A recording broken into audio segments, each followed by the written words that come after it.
seseorang membeli barang dengan cara tidak tunai, beli barang atau beli jasa. Jelas, barang diterima dulu atau jasa diterima dulu, nanti pembayarannya belakangan. Jelas ini?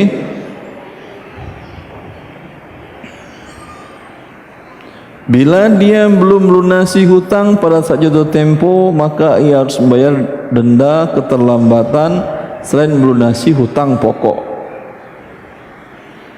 Kalau ini mungkin hampir bisa dikatakan sedikit jamaah yang selamat dari kasus ini. Beli barang atau jasa dengan tidak tunai, kemudian ada persyaratan bila terlambat pelunasan ada pertambahan. Leasing semuanya ada pertambahan atau tidak kalau terlambat? Ada kan ya? Kan jarang orang yang selamat dari leasing motor per hari ini.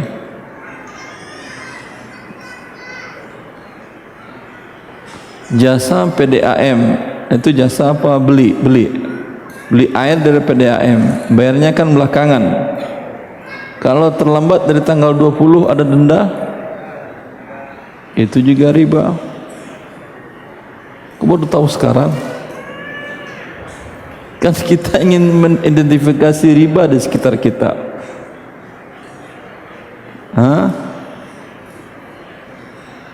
Uang sekolah bagaimana? Kan anak anda sekolah dulu, bayar belakangan atau bayar di depan? Bayar belakangan kan ya? Terlambat ada denda juga, ada pertambahan juga. Ada yang enggak, ada yang iya. Kalau yang iya berarti dia sekolah riba namanya.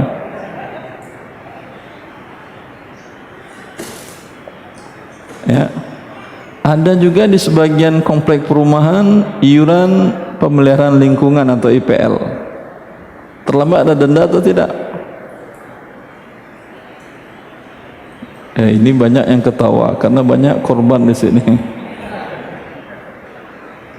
Ini juga denda namanya. Anda mendapatkan jasa pelayanan, keamanan, ketertiban, kebersihan lingkungan, bayarnya belakangan dan dikenakan denda bila terlambat. Ini dari masa Abu Jahal sudah seperti ini. Allah turunkan Quran yang mengharamkan perbuatan riba pada Abu Jahal sampai akhir zaman, dan syaitan akan menghiasinya. Ya, apa argumen dari syaitan? Kalau tidak begitu mereka pada tidak disiplin bayar. Iya atau tidak? Kok setuju untuk pendapat syaitan? Iya. Tidaklah. Coba kita lihat listrik pasca bayar yang terlambat akan terkena denda. Riba atau tidak? Anda gunakan dahulu aliran listriknya, nanti dibayar di bulan selanjutnya. Bila terlambat dikenakan pertambahan. Ini riba namanya. Jelas? Yang pasca bayar ada ribanya. Yang prabayar tidak ada ribanya. Terlambat Anda padam. Mana yang lebih disiplin? Yang prabayar, pasca bayar? Berarti kan argumen syaitan tadi salah atau betul? Tadi katanya betul. Argumennya salah. Ya, tidak mungkin kalau riba itu ada gunanya dan bermanfaat Allah haramkan. Semua yang diharamkan oleh Allah Azza wa Jalla pasti akan merusak diri kita sebagai makhluk, lingkungan kita, kemudian orang di sekitar kita, masyarakat kita, dan bumi yang kita pijak pun akan menjadi rusak. Ya. Maka ini dia riba yang dilakukan di jahiliyah, identifikasi di sekitar kita, kemudian jauhi dan hindari. Minta kepada mereka ya untuk bisa merubahnya. Anda bukan budak dari riba, tapi hamba Allah Azza wa Jal yang taat kepada Allah Azza wa Jal. Silahkan yang mau bertanya ke depan mic. Bismillahirrahmanirrahim. Assalamualaikum warahmatullahi wabarakatuh. Assalamualaikum warahmatullahi wabarakatuh. Terima kasih untuk kesempatannya. Anda ingin bertanya, apakah bagaimana hukumnya jika seseorang menerima uang dari pegawai riba yang dimana kita sebagai penerima pun tahu dia bekerja di tempat riba? Anda menerima uang hadiah atau imbalan barang dan jasa? Hadiah. Hadiah. Dan Anda tahu dia bekerja di lembaga riba. Ya. Berarti gajinya halal atau haram? Gajinya haram. Haram. Ya. Lalu dia hadiahkan ke Anda. Ya. Dia bilang ini gaji saya hadiahkan ke Anda, begitu? Ya. Dia bilang ini gaji saya hadiahkan ke Anda.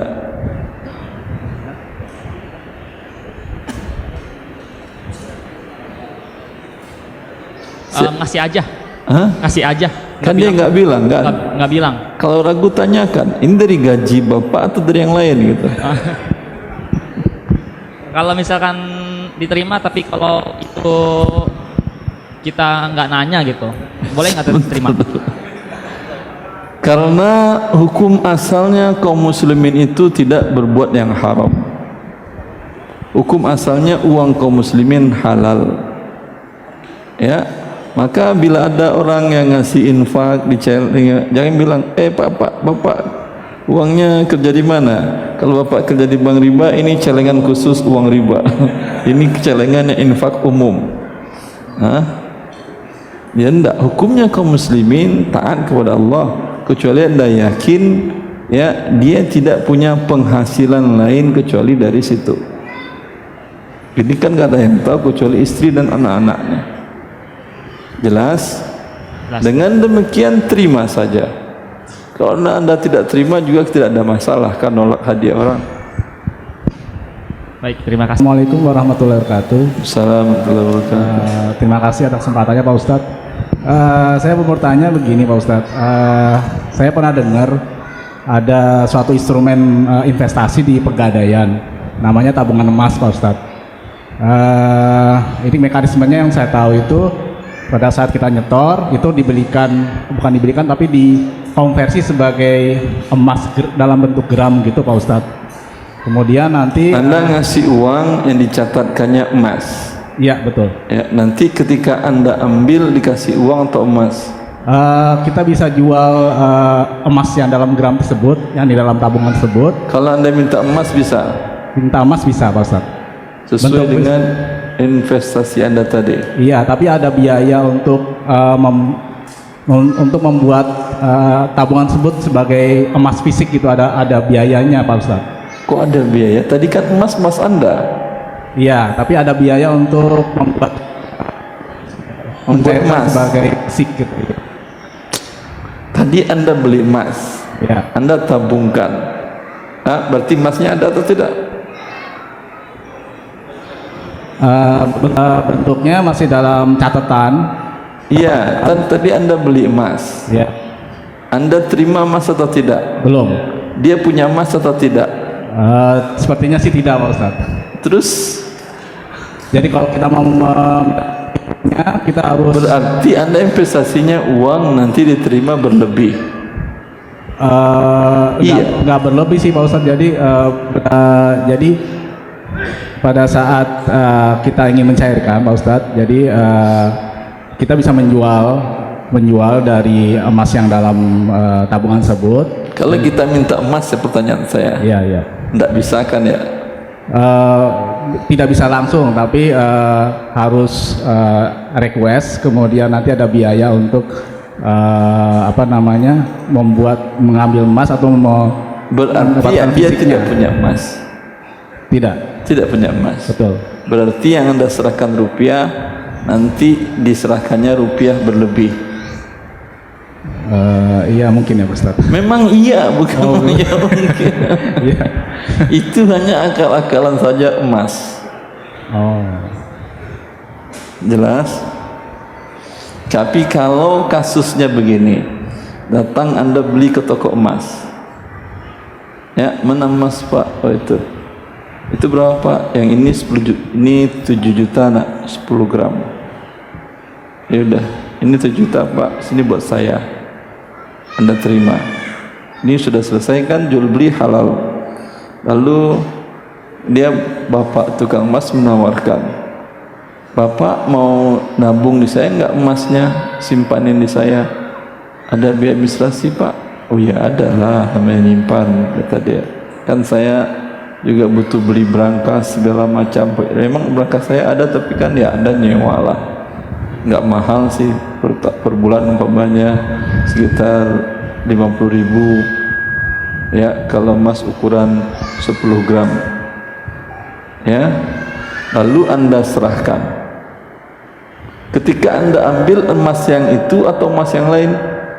Emas yang itu lah. Emas yang itu, ini boleh. Tapi kalau ketika itu Anda, Pak mana emas saya? Nih ambil, saya butuh uang Pak, saya jual ke Bapak. Dikasih uang, mungkin naik emas pada itu 800.000 ya per gram, berarti naik uang Anda menjadi 80 juta. Ini boleh, karena syarat tukar emas dengan uang Rasulullah SAW mengatakan ya, fa idza ikhtalafat hadhil asnafu fabi'u kaifa syi'tum idza kana yadan biyadin. Bila berbeda jenisnya dan satu ilatnya, seperti menukar emas dengan emas, emas dengan perak ya, kata Rasulullah harus tunai, tangan dengan tangan, kasih perak, terima emas. Uang emas dan perak di masa Rasulullah SAW sebagai alat tukar. Alat tukar per hari ini mata uang kartal dengan jenis yang berbeda-beda, ada rupiah, ada real, ada ringgit, ada dolar Singapura dan lain-lain. Maka menukar rupiah dengan emas syaratnya harus tunai. Serahkan rupiah, tidak boleh beranjak dari majelis ini kecuali terima emas. Kalau Anda serahkan rupiah pagi ini, siang Anda ambil emas, terjadi riba. Kalau ini serahkan rupiah, nanti ambil emasnya berapa? Seminggu, 2 minggu, sebulan, 2 bulan. Ini ribanya banyak sekali. Kalau beda menit saja Anda serahkan rupiah sekarang, lalu kebelet Anda, Pak, saya kebelet ke belakang pada di sana. Anda datang lagi, Alhamdulillah, mana emasnya Pak? Ini sudah riba namanya. Ya, ini apalagi Anda berhari, berbulan, bertahun. Sepanjang itu kena riba terus. Dalam kasus kebelet tadi gimana? Batalkan jual beli. Pak, saya pegang uang dulu ya, saya belum jadi beli, pegang uang dulu, saya mau ke toilet dulu, saya nitip uang dulu Pak. Karena kalau jual beli batal, terjadi riba. Setelah dari toilet datang, Alhamdulillah, uang saya masih ada kan sama Pak? Ya. Sekarang saya mau beli emas, tapi sebentar saya cek harga emas sekarang, kata si Bapak. Sekarang harga emas naik. Iya, itu nasib Anda. Ya, jelas. Jelas Pak Ustaz. Maka bentuk investasi yang ditanyakan ini investasi haram. Haram. Satu lagi Pak Ustaz. Kalau Anda praktekkan secara syariah, mau nggak kira-kira pegadaian? Pak, saya mau beli emasnya dulu, nggak ada catat-catat. Ini 7 juta. Mana yang 1 gram? Mana 7 juta berapa gram? 10 gram ya. Mana yang 10 gram? Oh, nggak ada. Kalau nggak ada, saya nggak jadi nabung. Nggak ada emas, apa yang mau ditabung? Berarti Anda kan dibohonginnya. Anda serahkan uang, ditulisnya emas. Berarti kan nggak tunai ini. Dia nggak punya emas sama sekali. Kalau ketika Anda, buktinya ketika Anda minta emas, tunggu hari dulu dikenakan biaya cetak. Emang pegadaian cetak emas kerjanya? Hah? Enggak. Terus apa ini cerita panjang ini? Intinya adalah haram. Enggak pun panjang bercerita sudah tahu kita haram. Maaf tambahan Pak Ustadz, kalau Ya. misalkan tadi membeli harus tunai emas dengan tunai gitu Pak Ustadz ya. Nah Ya. kalau misalkan dengan sistemnya aja, sistem kirimnya gitu Pak Ustadz. Jadi Sistem apanya? pengiriman barangnya Pak Ustadz. Jadi misalkan kita beli secara online, kemudian barangnya dikirim Online. dengan kurir gitu Pak Jual Ustadz. beli emas online haram, tidak mungkin. Baik Pak Ustadz. Karena saya bilang tadi jangankan online Anda, ke toilet aja riba terjadi sudah. Ini mau online. Mana lama nunggu toilet apa dah online datang. Yang bisa online itu tidak riba satu kasus saja. Tapi di Indonesia belum ada ini. Teknologi Indonesia belum ada. Yang ada baru Malaysia, Dubai. Ya, ATM emas. Anda gesek ATM Anda, ya, pencet beli emas, keluar emas teng teng teng teng emas. Ini betul online. Tapi cash di saat itu uang Anda berkurang, dan di saat itu juga sebelum beranjak dari majelis Anda sudah terima emas. Di Indonesia belum ada kan ya ATM emas? Belum ada. Yang ada Dubai ada, Malaysia ada. Assalamualaikum. Saya bekerja di konsultan pajak sebagai admin. Saya pernah mendengar kalau bekerja di kantor pajak itu hukumnya haram. Semua ibadah umroh, haji, sedekah dan lain-lain tertolak. Mohon penjelasan Ustadz. Syukron. Ini di kantor konsultan pajak atau di kantor pajak dia bertanya? Di konsultan pajak sebagai admin. Konsultan pajak dengan pajak beda, dan kantor pajak beda. Kalau konsultan pajak tugasnya bagaimana mengecilkan kewajiban orang yang terkena pajak. Orang yang terkena pajak berarti dia terzolimi. Fungsi konsultan pajak bagaimana orang yang terzolimi ini kezolimannya akan lebih sedikit dengan cara yang legal. Iya atau tidak? Ya, maka pekerjaannya pekerjaan mulia. Atas pekerjaan ini mendapatkan upah halal. Anda sebagai admin juga halal. Ya. Assalamualaikum warahmatullahi wabarakatuh. Assalamualaikum warahmatullahi wabarakatuh. Begini Ustadz, saya ingin bertanya. Dulu kami pernah terlibat dengan riba dengan jumlah yang besar sekali. Seiring waktu bunga semakin membesar. Ketika kami punya uang, kami temui pegawai bank dan negosiasi untuk melunasi hutang-hutang kami. Mau melunasi hutang-hutang kami yang sudah kami pinjam. Kurang jelas Bu, mau melunasi sisa hutang. Ya, mau melunasi pinjaman dengan bunga-bunganya. Dengan bunga bank. Kami nego dengan pegawainya, minta diskon atas bunganya. Ya. Kemudian pegawainya sudah oke, tapi setelah 2 bulan kemudian bunga yang didiskon itu ada tagihan lagi, datang lagi ke kami, ada tagihan atas bunganya dengan alasan pusat tidak menyetujui. Sementara bunga itu jumlahnya hampir 12 juta yang didiskon. Sementara saat ini untuk uang itu belum ada dan suami saya kekeh tidak mau membayarnya. Itu bagaimana hukumnya ya Ustaz? Terima kasih. Assalamualaikum warahmatullahi wabarakatuh. Bunga itu yang riba. Pokok hutang wajib dibayar. Pinjam uang umpamanya 100 juta, bunganya sudah sampai 60 juta, berarti 160 yang harus dibayar. Wajiban secara syariat hanya 100 juta saja. Bunga yang 60 juta, kalau Anda bayar, Anda berdosa. Karena itu yang riba. Anda pemberi makan riba, dikutuk oleh Allah Azza wa Jalla. Cuman pihak bank konvensional itu memang mereka tidak bisa menghapuskan bunga kalau Anda bayarnya masih nyicil.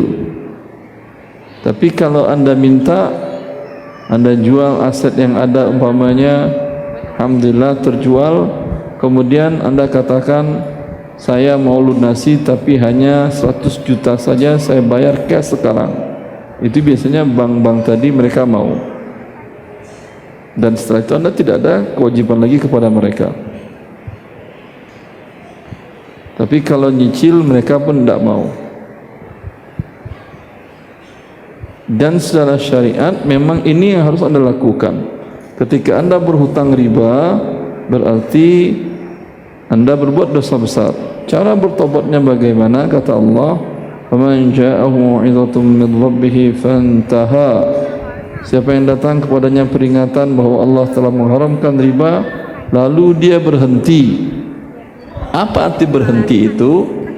Tentu dibayar pokok hutangnya. Karena kalau tidak, ribanya sebelum Anda bayar pokoknya, ribanya masih terus berjalan. Ya, jelas Ibu. Maka mintalah. Lalu dari mana bayarnya Ustaz? Ini bukan urusan saya. Ini urusan Allah. Yang memberi rezeki kita, saya dan Anda dan semua makhluk yang ada di bumi ini Allah. Anda tidak pernah memberi rezeki, saya pun tidak pernah memberi rezeki. Innallaha huwar razzaqu dzul quwwatil matin. Dialah Allah yang Maha pemberi rezeki. Maka minta kepada Maha Kaya, pemilik langit dan bumi. Ya. Ustaz, dengan berdoa aja lunas hutang kita Ustaz. Kalau Anda yakin tidak bakal dapat. Seorang sahabat diriwayatkan oleh Abu Daud, ditemui oleh Rasulullah SAW. Rasulullah datang ke masjid di waktu duha dan dia lihat sahabat ini berdoa, solat kepada Allah. Lalu Rasulullah menanyakan, karena tidak biasanya seorang duduk di masjid di jam kerja ini jam orang sibuk bekerja, ke pasar berdagang atau ke tokonya atau ke kebunnya. Ya, di zaman dulu belum ada kantor. Ya, semua orang sibuk mencari rezeki dan dia di masjid. Maka Rasulullah SAW menanyakan, "Ma ajlasaka fi hadhihi sa'ah?" Apa yang membuat engkau berada di masjid di waktu ini? Tangan kanan. Ya. Maka dia mengatakan, "Ya Rasulullah, umumun lazimatni wa duyunun rakibatni." Ya Rasulullah, aku sedih, ketakutan dan gelisah karena hutangku banyak melilitku. Lalu Rasulullah mengatakan, "Maukah engkau aku ajarkan sebuah doa?" Ya. Rasulullah mengajarkan, "Allahumma inni a'udzubika minal hammi wal hazan wal ajzi wal kasal wal jubni wal bukhl wa min ghalamati daini wa qahrir rijal." Sahabat itu mengamalkan. Kata sahabat tersebut, belum berselang 3 hari, faqadallahu daini, Allah bayarkan hutangku. Ada yang percaya dengan hadis ini? Hah? Masa Ustaz utang saya 2 miliar, baca doa doang hilang, habis, lunas? Kalau Anda enggak percaya, ya enggak bakal Allah kabulkan. Karena Rasulullah mengatakan, "Ud'ullaha wa antum muqinuna bil ijabah." Minta kepada Allah dan yakin Allah akan mengabulkannya, pasti dikabulkan oleh Allah. Bedanya beda tingkat keimanan. Kalau level keimanannya bagus, sangat mudah bagi Allah. Apa yang susah bagi Allah, pemilik langit dan bumi ini? Pulang Anda ke rumah, cangkul depan rumah, tek keras, Masya Allah, emas 5 kilo. Kok ketawa tuh? Susah atau gampang bagi Allah? Kun fayakun. Ya, Masya Allah, nanti habis ini cangkul semua. Tidak ada yang susah bagi Allah Azza wa Jalla. sejak zaman dahulu dan sampai sekarang. Zaman dahulu seperti sahabat tadi, Raja' bin Haywah tabi'in, dan dia penasehat Khalifah Umar bin Abdul Aziz. Raja' bin Haywah hidupnya luar biasa, ulama besar di masa, ulama hadis, ulama fikih di masanya. Setiap bulan dia menerima gaji dari Baitul Mal tidak kurang dari 30 keping uang emas, dinar, ya, kali 4,25 gram. Setiap dia terima gajinya, sebelum sampai rumah uang dibagi-bagikannya kepada fakir miskin. Datang ke rumah fulan, assalamualaikum, bagaimana kabar kalian, nih biaya hidup kalian sebulan ini. Datang ke rumah fulan, berikan. Sampai ke rumah uangnya sudah habis, tapi dia masih hidup. Ditanyakan oleh sepupunya, wahai Raja', aku melihat Masya Allah, engkau dari Baitul Mal terima uang 30 keping uang emas, kau bagi-bagiin, kau hidup dari mana? Kata Raja' bin Haywah, aku bagi-bagiin kepada kaum muslimin. Aku pulang masuk rumahku, di bawah bantalku akan aku temukan uang emas sebanyak itu, tidak berkurang tidak berlebih, 30 keping. Kata sepupunya, saya mau amalkan juga, ini amalan bagus.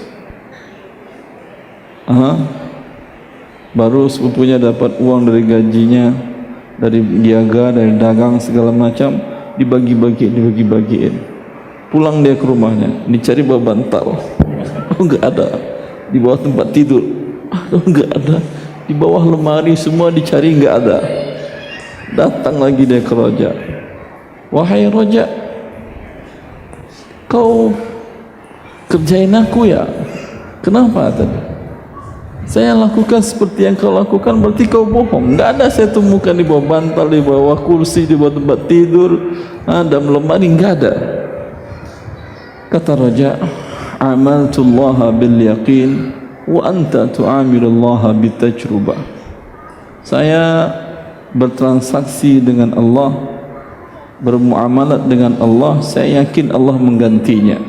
Bukankah Allah mengatakan dalam Quran, wa ma anfaqtum min syai'in fahuwa yukhlifuh, sesuatu yang kalian infakkan pasti diganti oleh Allah. Saya yakin, maka Allah ganti. Dan bukankah Rasulullah mengatakan, ma naqasat sadaqatun min mal, harta tidak akan berkurang dengan disedekahkan. Saya sedekahkan semua tidak ada berkurang, saya yakin Allah kasihkan. Wa anta tu'amilullaha bitajrubah, tapi engkau bertransaksi, bermuamalah dengan Allah coba-coba, berarti engkau anggap Allah dan Rasulnya bohong. Coba, kalau iya nanti iya, berarti anda anggap Allah dan Rasulnya bohong. Yang tadi ibu minta kepada Allah, Allah maha kaya, anda minta tontonan emas pun gak akan berkurang kerajaan Allah, ya. Bukankah Allah mengatakan, ya ibadi law kana awwalakum wa akhirakum wa insakum wa jinnatum kanu ala atqa qalbi rajulin minkum la yanqusu zalika min mulki syai'a. Wahai hamba-hambaku, jikalau kalian seluruhnya, manusia dan jin, dari awal kuciptakan sampai yang terakhir, kemudian mereka berada dalam takwa yang setakwa-takwanya, tidak akan bertambah kerajaanku. Dan begitu juga sebaliknya, Allah maha kaya. Andai semua kita diberikan oleh Allah Azza wa Jalla kekayaan orang yang paling kaya di bumi ini, semuanya dapat, tidak akan berkurang kekayaan Allah Azza wa Jalla. Ya, mintalah ke yang maha kaya. Assalamualaikum warahmatullahi wabarakatuh. Assalamualaikum warahmatullahi wabarakatuh. Ustadz Ahwan mau bertanya tentang arisan. Tentang Arisan. Ya. Bagaimana hukum arisan, dan jika itu sudah terlaksana atau akan mau dilaksanakan, bagaimana jika sudah apa? Jika sudah dilaksanakan, ya, apakah yang harus dilakukan untuk memperbaikinya supaya sesuai dengan syariat? Ya. Arisannya uang, Ibu? Ya, Ustadz, uang. yang diberikan dengan yang diterima tidak ada bedanya? Tidak ada. Sama nominalnya? Sama. Tidak ada keharusan bagi yang dapat menanggung makan yang lainnya? Tidak ada. Kalau ada bagaimana Ustadz? Kalau ada di sini ribanya. Kan akad arisan itu pinjam meminjam. Yang dapat ya berarti dia meminjam kepada yang belum dapat. Ya, tega Anda orang minjam kemudian traktir makan. Dia kamu minjam berapa? Saya butuh masuk sekolah anak saya, butuh 10 juta. Boleh, tapi makan siang kamu bayarin ya. Ya, udah dia pinjam uang, Anda minta makan gratis sama dia. Ya, jelas. Kalau buat arisan jangan buat seperti itu. Buat yang jadwal makan tidak ada hubungan dengan yang dapat. Kalau bisa buatkan iuran untuk konsumsi di luar uang arisan sehingga tidak ada hubungannya dengan hutang piutang tadi. Jelas Ibu? Ya Ustadz. Mohon tanya, menunaikan ibadah haji adalah kewajiban kita sebagai muslim dan tentunya cita-cita kita semua sebagai umat Islam ya. Bagi yang mampu. Pada sisi lain, sebentar biaya dan juga kewajiban ibadah haji kata Allah jika mereka mampu. Terus pertanyaan gini Pak Ustadz, pada satu sisi ukuran mampu nggak mampu itu juga bisa dipertanyakan, artinya bisa fleksibel. Saya juga nggak tahu ukurannya apa. Pada sisi lain, karena daftar tunggu begitu lama, kemudian juga umur kita memperhitungkan umur, akhirnya kita melakukan pinjaman ke bank untuk melaksanakan ibadah haji, gitu loh. Nah, pertanyaannya, pinjaman ke bank konvensional. Ada bank konvensional atau bank syariah, taruhlah konvensional. Konvensional ya, untuk ibadah haji. Nah, itu hukumnya gimana Pak Ustadz? Kalau memang haram, bisa nggak ini ditarik ke arah seperti hukum makanan yang di babi makan babi, itu jadi karena terpaksa ya, bisa dimaafkan. Kalau itu bisa nggak ditarik ke arah situ? Ya sebentar, udah Pak Ustadz mau nanya. Sebentar Ibu, Bapak lagi bertanya ini mau haji Bapak. Sebentar ya Bu. Ya. Yang kedua, sudah Pak Ustadz, satu. Ingin berangkat haji sekarang juga, tahun ini juga, tapi tidak punya uang. Kalau yang berangkat tahun ini karena bayarannya mahal, 300 juta umpamanya, kalau mau nunggu lagi nanti khawatir mati duluan. Ya, bolehkah pinjam uang ke bank? Yang jelas bank syariah nggak ada pinjam uang untuk pergi haji. Ke bank konvensional untuk haji karena darurat seperti makan babi gitu. Artinya kalau darurat makan babi itu, kalau dia nggak makan babi dia mati. Anda kalau nggak haji mati nggak? Artinya Ustaz, saya kalau nggak haji tahun ini saya mati lagi nih kata. Ya udah daripada mati jangan mati. Lakukanlah riba sama dengan makan babi itu. Ya. Tapi kalau nggak mati, ini baru Anda pinjam uang dengan cara riba sudah dapat dosa besar. Jangan-jangan Anda mati karena pinjam uang ini. Mati dalam keadaan berbuat riba, karena Allah mengancam pelaku berbuat riba ini dengan perang. Allah perang lawan manusia, pasti hancur manusia. Fa'dhanu biharbin minallahi wa rasulih. Jika kalian tidak berhenti dari berbuat riba, maka kalian berarti mengumumkan perang melawan Allah Azza wa Jalla. Allahu Akbar, Allah Maha Besar. Tahu kita berapa besarnya Allah. Allah gambarkan bagaimana kebesarannya Allah dalam Al-Quran. Wa ma qadarullaha haqqa qadrih wal ardu jami'an qabdatuhu yawmal qiyamah was samawati matwiyatun biyaminih subhanahu wa ta'ala amma yusyrikun. Orang-orang yang mendurhakai mensyirikkan Allah Mereka kata Allah tidak menghargai Allah. Padahal bumi, tahu kan bumi ini? Miliaran manusia di atasnya, miliaran meter kubik air di atasnya, jutaan ton pasir di atas bebatuan gunung dan seluruh makhluk di atasnya. Wal ardu jami'an qabdatuhu yawmal qiyamah. Di hari kiamat bumi itu kata Allah dalam qabdah Allah. Qabdah bahasa Arab itu ini, qabdah. Hadhi qabdati. Ini qabdah genggaman. Allah mengatakan bumi dalam genggaman Allah di hari kiamat. Kalau kita katakan bumi kertas dalam genggaman Erwandi dalam qabdati, ini artinya siapa yang Anda lawan ini berperang. Was-samawat matwiyatun biyamin. Langit yang sampai sekarang tidak tahu orang pangkal dan ujungnya akan dilipat Allah biyaminihi. Dalam bahasa Arab kalau yamin ini tangan kanan, ini yasar, akan dilipat Allah dengan yaminnya. Lalu Anda perang melawan Allah, berbuat riba. Tujuannya tadi pengen taat kepada Allah, melakukan ibadah haji, tapi dengan dosa besar dilakukan. Andai uang riba ini Anda bawa ibadah haji, Rasulullah sudah mengatakan dalam hadis riwayat Imam Ahmad yang dihasankan oleh banyak para ulama, iza wada'a rijlaihi fil gharzi, orang ini ketika meletakkan kakinya di atas kendaraannya ingin berangkat haji dan dia berucap labbaik Allahumma labbaik labbaik la syarika laka labbaik, ya Allah aku sambut panggilanmu ya Allah, ya Allah tidak ada kesyirikan dalam menyambut panggilanmu ya Allah. Allah mengutus malaikatnya menjawab talbiyah Anda, la labbaika wa la sa'daik, tidak, engkau datang bukan menyambut panggilanku dan engkau tidak akan dapatkan kebahagiaan.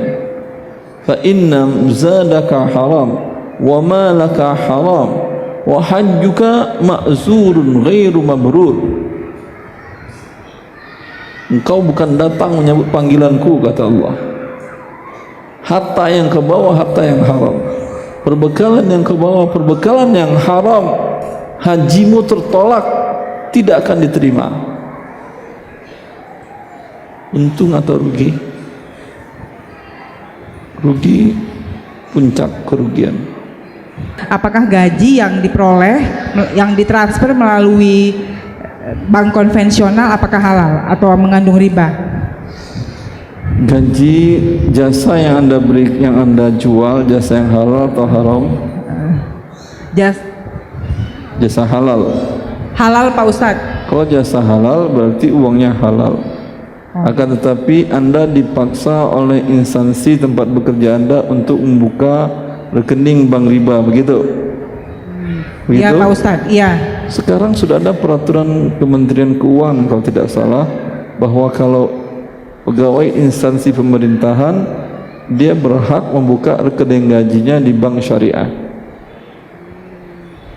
Iya. Ini Anda pegawai instansi pemerintahan atau bukan?